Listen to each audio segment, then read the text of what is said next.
Now the angry passengers left stranded after Jetstar cancelled flights here and overseas. It's left thousands in limbo and out of pocket. Our flights have been cancelled twice now. We can't get home. We're practically stranded here.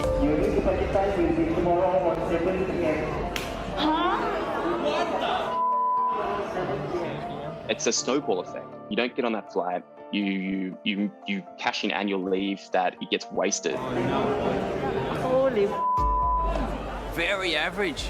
I will never go Jetstar. The thing that makes me really frustrated is that there was no information, there was no updates there. Jetstar is a low-cost carrier, and with low-cost fares comes disruptions and comes some of these performance issues that you're seeing.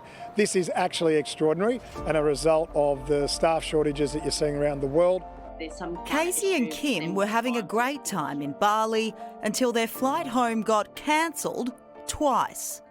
I already felt the anxiety building, waiting for our flight to get cancelled, which it did. And then to have it cancelled a second time, I have absolutely no faith that our flight on Thursday night is going to leave. They were supposed to come home last Thursday, but are still on the holiday island and say they're now thousands of dollars out of pocket. I'd love nothing more than to go down the beach and sit with some of the guys on the beach and have a chat and a drink, but the mindset's not there because it's overridden by not knowing. Thinking. Yeah. Casey has a hamper business and was supposed to be back for Father's Day to fulfil orders, but had to cancel them. Because we've got a dog, we've had to extend the dog so that it was lucky that she could actually look after the dog for longer for us. But yeah, I'm self-employed, I've had to contact all my clients and... They have travel insurance but say they aren't covered. The blanket statement at that point was they don't cover for flight cancellations. So if we broke a leg, we'd have more chance of getting home. And rebooking with another airline doesn't seem to be an option. Flights at the moment... Over $1,500. Over $1,500, I think. When I looked, it was just over $3,000 for a flight home via Singapore. Would take about 18 hours instead of the direct 5.5-hour flight back to Melbourne. Harry's been in Bali with his partner, but was there for 3 days solo because she booked with Jetstar and got stranded in Sydney.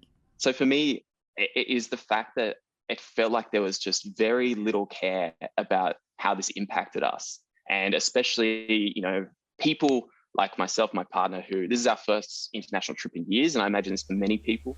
Elise just got back to Melbourne after Jetstar rescheduled his flight home twice. The whole situation was really stressful. I told my partner that if I cannot go to work, I feel so embarrassed that call my manager and say, oh, okay, I cannot attend work. Frustrated customers took to social media to share their horror stories. Shame on you for leaving my elderly parents stranded in #Jetstar Bangkok with a flight cancellation last night with no offer of assistance. #Jetstar stranded them in BKK with no flights till Friday. Cancelled return flight back to Oz and no return flight for another 5 days. You have washed your hands of your customers and added thousands in extra costs onto a family and delayed return. At Jetstar Airways, is there any chance of JQ1038 being delayed or cancelled like yesterday? Need to know as won't have enough formula milk for my baby. Jetstar's been responsive and apologetic, but the cancellations continue. Operational issues, engine failure or a mechanical fault have been some of the excuses Jetstar's offered up to its international passengers who have had flights cancelled. But travellers suspect there's more to the story and they want the truth. Put yourself in our shoes.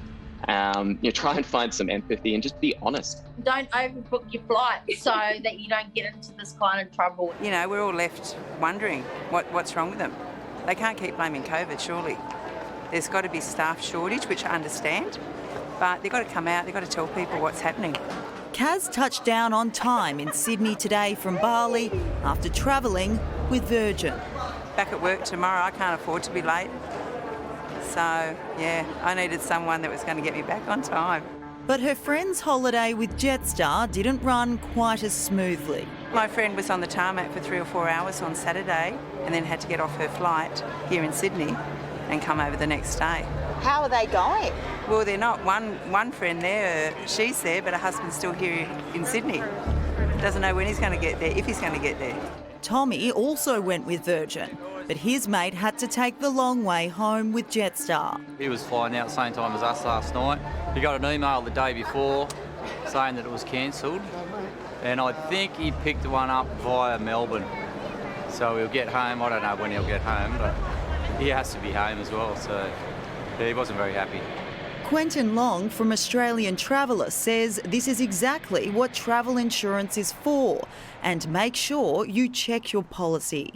This is why travel insurance is so important for travellers. If you can't afford travel insurance, you can't afford to travel. And if you can't afford to pay more to get home, sometimes that is the only option, is to work with Jetstar, because you can't afford to book yourself on another flight, and you may not have travel insurance that would actually reimburse you for that.